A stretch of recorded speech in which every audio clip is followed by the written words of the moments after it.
CM Pushkar Singh Dhami का तूफानी प्रचार अभियान लगातार जारी है। आज मुख्यमंत्री रुद्रप्रयाग के जखोली पहुंचे और जनसभा को संबोधित किया गया।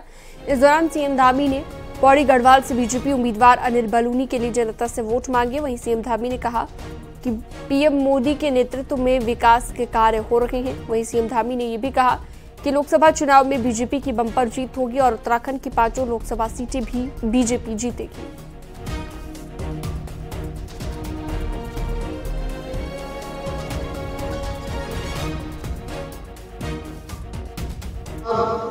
देखिए, जो मोदी जी ने जो हमारे सामने एक लक्ष्य रखा है कि अब की बार 400 पार, तो वो 400 पार वो क्या है, एक विकसित भारत की गारंटी है।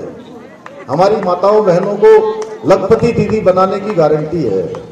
हमारे यहाँ पर विकास कोने कोने तक पहुंचाने की गारंटी है।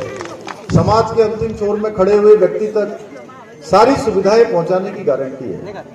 और हमने देखा है कि मोदी जी के प्रधानमंत्री बनने के बाद किस तरीके से पूरे देश का विकास हुआ है, और उसके बाद हमारे इस पूरे उत्तराखंड का विकास हुआ है।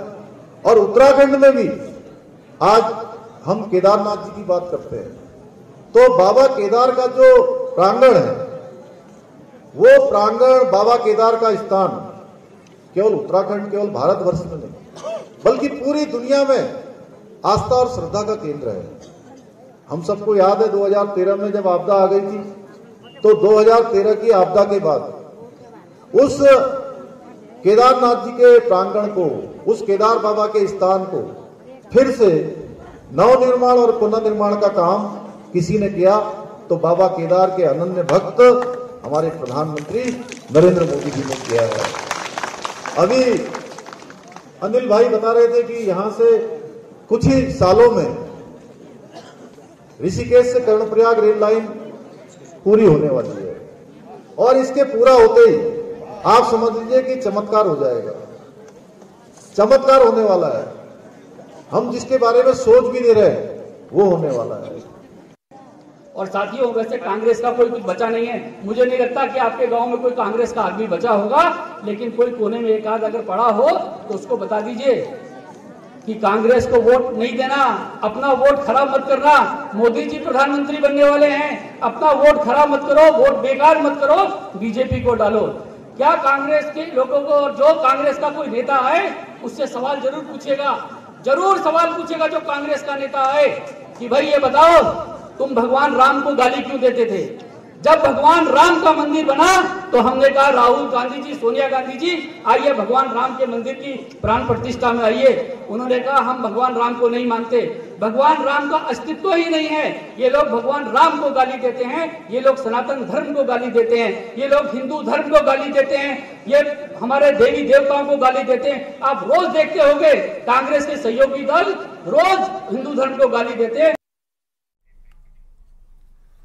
मुख्यमंत्री पुष्कर सिंह धामी का प्रचार अभियान जारी है और इसी कड़ी में सीएम पुष्कर सिंह धामी आज खटीमा के दौरे पर रहेंगे, जहां पर दोपहर में 3 बजे खटीमा के बंडिया में चुनावी जनसभा को संबोधित करेंगे और लोगों से बीजेपी प्रत्याशी के पक्ष में वोट करने की अपील की जाएगी। और इसके बाद शाम को 5 बजे खटीमा में बीजेपी कार्यकर्ता सम्मेलन में भी हिस्सा लेंगे।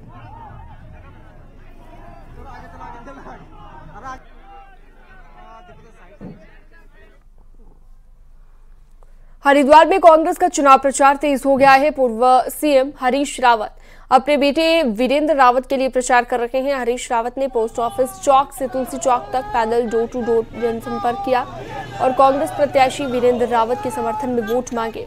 इस दौरान हरीश रावत ने बीजेपी को निशाने पर लिया। हरीश रावत ने कहा कि बीजेपी के स्टार प्रचारक सिर्फ झूठ परोसने का काम कर रहे हैं। उनके स्टारों से हमारे ट्विंकल ट्विंकल लिटिल स्टार ज़्यादा जो है गली मोहल्ले में, गांव में, बाखली में, सब जगह लोगों को प्रेरित करने का काम करते हैं। उनके जो स्टार हैं वो केवल झूठ को दोहराने का काम करते हैं, जो गप मारी हैं उनको दोहराने का, जुमलों को दोहराने का काम करते हैं। कांग्रेस का मैनिफेस्टो जारी हो चुका है, जबकि बीजेपी को मिले सुझावों में जनसंख्या नियंत्रण को कानून भी बनाने की बात शामिल है। वहीं बीजेपी भी इस पर कानून लाने का समर्थन कर रही है। कांग्रेस ने बीजेपी पर करारा वार किया है।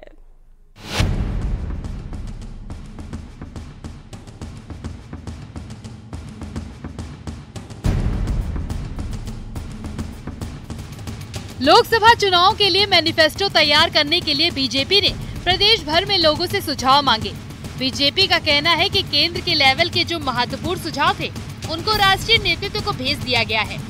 बीजेपी का दावा है कि इनमें एक महत्वपूर्ण सुझाव जनसंख्या नियंत्रण के लिए कानून बनाने की मांग है। इस मांग का प्रदेश बीजेपी के नेता भी समर्थन कर रहे हैं। पार्टी का मानना है कि ये समय की मांग भी है। जनसंख्या नियंत्रण का यदि कानून बनता है तो अच्छा होगा। जनसंख्या नियंत्रण कानून जो है देश के हित में एक बहुत उचित कदम होगा अगर उसको हम लोग लागू करते हैं या आगे भविष्य में होता है, क्योंकि सारे लोग चाहते हैं, देश की अधिकतर मतलब मैं कह सकता हूं कि जनता ये चाहती है कि भाई जनसंख्या नियंत्रण होनी चाहिए, जनसंख्या कंट्रोल में होनी चाहिए। अपना मैनिफेस्टो जारी कर चुकी कांग्रेस का कहना है कि बीजेपी सच नहीं बोलती। यही बीजेपी और संघ कभी नारा लगाते थे कि हिंदू घटा तो देश बटा। हिंदुओं को ज्यादा से ज्यादा संतान पैदा करने को कहा जाता था। प्रदेश अध्यक्ष करण महरा का कहना है कि बीजेपी ये बताए कि वो तब सच बोल रही थी या आज। आखिर बीजेपी सच कब बोलना शुरू करेगी, मेरे समझ में नहीं आता। हिंदू घटा देश बटा का नारा दिया था संघ ने, वो तब सच बोल रहे थे, आज सच बोल रहे। हिंदू घटा देश बटा और हिंदुओं की जनसंख्या बढ़ाने का जगह जगह प्रचार किया गया और ये कहा गया कि जितने भी हिंदू लोग हैं वो अपनी जनसंख्या बढ़ाएं, अपने बच्चे ज्यादा से ज्यादा पैदा करें। जनसंख्या नियंत्रण कानून भी यूसीसी की तरह बीजेपी के कोर एजेंडे का हिस्सा रहा है। उत्तराखंड से यूसीसी की शुरुआत हो चुकी है, तो क्या अब जनसंख्या नियंत्रण कानून की भी उत्तराखंड से सुगबुगाहट शुरू होने जा रही है? देहरादून से न्यूज़ 18 के लिए सुनील नवप्रभात की रिपोर्ट।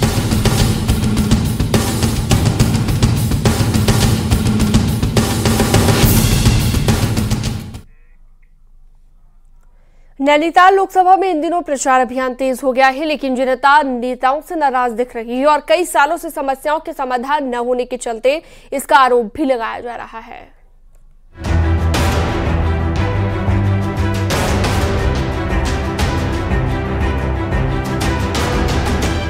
पहाड़ की नैनीताल लोकसभा सीट में नैनीताल शहरी नेताओं से उपेक्षित है।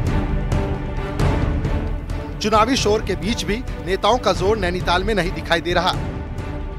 बमुश्किल चुनाव में चेहरा दिखाने वाले नेताओं से अब शहर के लोगों के आगे समस्या ये है कि किसको अपना दर्द बताएं। एक जरा सी चीज हमारे शहर में जो पार्किंग की समस्या है उसका निदान जो है 2014 से नहीं हो पाया है। आज हम 6 और 3 9 एक 10वें साल पे आ गए, यानी कि इलेक्शन के 2 टर्म निकल चुके हैं और वही चीजें दोबारा हम देख रहे हैं। हाँ बताइए कहाँ ये गायब हो जाते हैं, कहाँ इनके दिमाग से वो प्रॉब्लम्स निकल जाती हैं और कहाँ जो हमारे इन नेताओं को गाइड करते हैं वो लोग होते हैं जो यहाँ की समस्याएं बताने से पीछे रह जाते हैं। नैनीताल में पार्किंग की समस्या आज भी दूर नहीं हो पाई। वहीं नैनी झील का वाटर लेवल भी चिंतित कर रहा है। इसके साथ ही आसपास की सड़कों की समस्या भी आम हो चुकी है। बीते 10 सालों में कांग्रेस और बीजेपी में विधायकों की अदला बदली तो हुई, लेकिन काम नहीं हो पाए। HMT है रानीबाग, वहाँ से हमारा जो हनुमानगढ़ है वहाँ तक रोपवे आएगा और जो यहाँ पे ट्रैफिक जाम हो जाता था वो कम रहेगा और पर्यटकों को भी परेशानी नहीं होगी। चुनाव के दौरान नेता वादे तो कर देते हैं, लेकिन चुनाव के बाद नेताओं के गायब होने की समस्या भी जनता को ही झेलनी पड़ती है। वहीं कब कौन सा नेता किस दल में चले जाए ये भी गारंटी नहीं है। न्यूज़ 18 के लिए नैनीताल से वीरेंद्र बिष्ट की रिपोर्ट।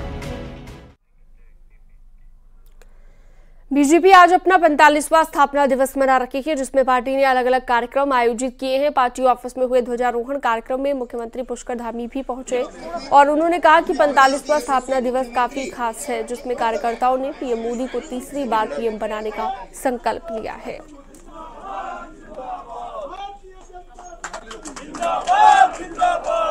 तो बीजेपी का 45वां स्थापना दिवस और इसी कड़ी में ये कार्यक्रम यहाँ पर रखा गया। देहरादून बीजेपी ऑफिस में ये पूरा कार्यक्रम रहा, जहाँ पर इन तस्वीरों के जरिए आप देख भी सकते हैं।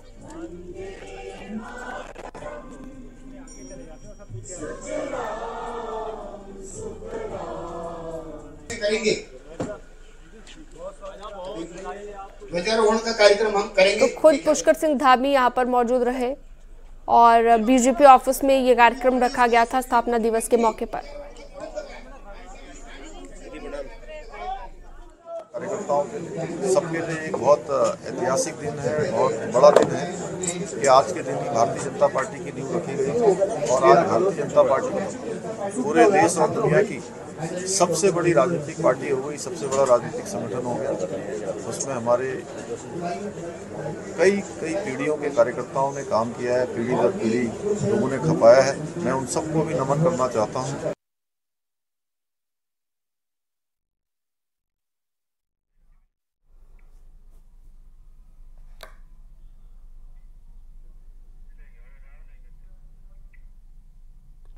मुख्यमंत्री पुष्कर सिंह धामी आज नानकमत्ता के दौरे पर रहेंगे, जहां पर सीएम धामी नानकमत्ता गुरुद्वारे में अखंड साहिब पाठ में शामिल होंगे। बाबा तरसीम सिंह की आत्मा की शांति के लिए अखंड साहिब का पाठ किया जा रहा है। आपको बता दें 28 मार्च को नानकमत्ता डेरा प्रमुख बाबा तरसीम सिंह की हत्या की गई थी।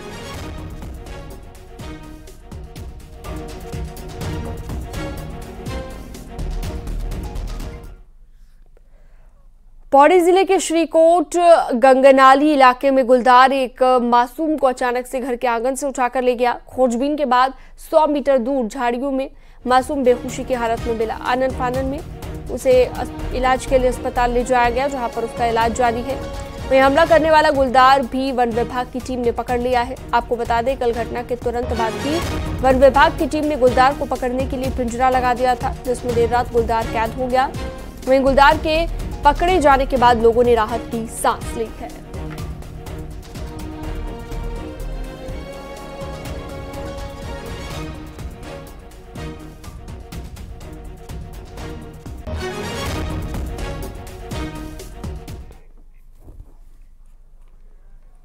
उधम सिंह नगर में 28 मार्च को हुई नानकमत्ता डेरा प्रमुख तरसीम सिंह की हत्या मामले को लेकर जांच में एसआईटी जुटी हुई है और फरार 2 हत्यारों सरबजीत और अमरजीत सिंह की तलाश लगातार जारी है। बाबा तरसीम सिंह की हत्या की साजिश में शामिल होने के आरोप में रिटायर्ड आईएएस अधिकारी हरबंस चुग, तराई सिख संघ के अध्यक्ष प्रीतम सिंह संधू और यूपी नवाबगढ़ के जत्थेदार बाबा अनूप सिंह से एसआईटी पूछताछ कर रही है। आपको बता दें कि 10 लाख में नानकमत्ता डेरा प्रमुख तरसीम सिंह बाबा की हत्या का सौदा किया गया था।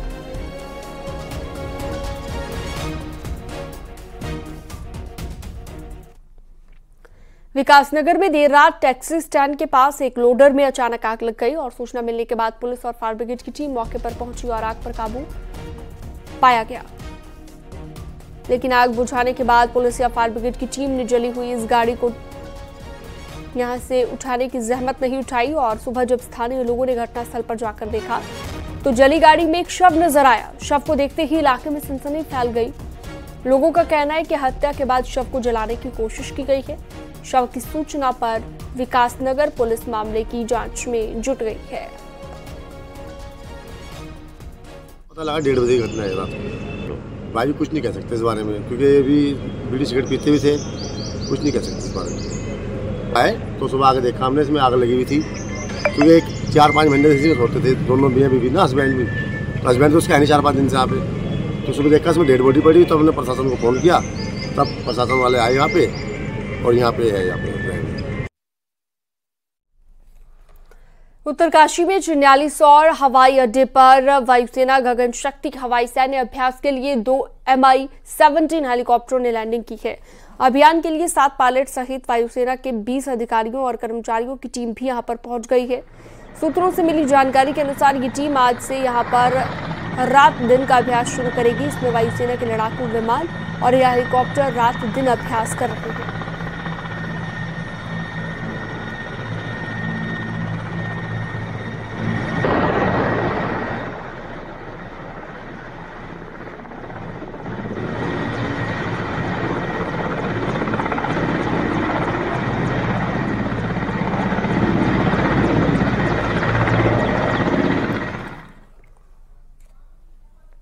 पंचकोसी वारुणी यात्रा उत्तरकाशी की एक ऐसी यात्रा है जिसमें पग पग चलने पर श्रद्धालुओं को अश्वमेध यज्ञ का पुण्य मिलता है और ये लाभ लोगों को मिलता है। एक रिपोर्ट के जरिए आपको दिखाते हैं।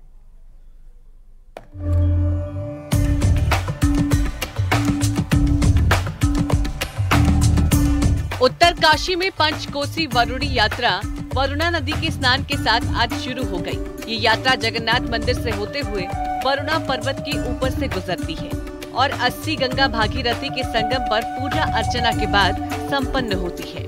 पंचकोसी वारुणी नाम से हर साल होने वाली इस यात्रा का बड़ा धार्मिक महत्व माना जाता है। कहा जाता है कि इस यात्रा को पूरा करने वाले व्यक्ति को 33 करोड़ देवी देवताओं का आशीर्वाद मिलता है। काफी महत्व है। बोलते हैं लोग अपनी मनोकामना पूर्ण करने के लिए, कोई तो बिना मतलब चप्पल वगैरह पहने जाते हैं और जैसा जिसका मतलब मन होता है उस हिसाब से चलते हैं। जा रही है आज पंचकोसी यात्रा। पंचकोसी की यात्रा में ये है कि वहाँ का माथा में है कि 5 बार जाना जरूरी है। 5 बार जा रहे हम, बस ये है कि बहुत माथा में वहाँ का। बता दें, स्कंद पुराण के केदार कांड के अनुसार वरुणावत पर्वत की पैदल परिक्रमा वाली वारुणी यात्रा सच्चे मन से करने पर श्रद्धालुओं की सभी मनोकामनाएं पूरी होती है और हजारों तीर्थों के बराबर की यात्रा का लाभ मिलता है। वरुणावत पर्वत को 33 करोड़ देवी देवताओं का निवास स्थान माना जाता है और पुराणों में यहाँ परशुराम और महर्षि वेदव्यास की तपस्या करने का भी जिक्र है। 80 और वरुणा नदी के मध्य जो वरुणावत पर्वत है उसकी परिक्रमा होती है और ये यात्रा 5 कोस की होती है। 5 कोस मतलब 15 किलोमीटर की ये यात्रा होती है और कहते हैं कि ये यात्रा क्योंकि 80 और वरुणा नदी के बीच भगवान शिव ने अपनी काशी बसाई थी, तो इस यात्रा से 33 कोटि देवी देवताओं का आशीर्वाद मिलता है।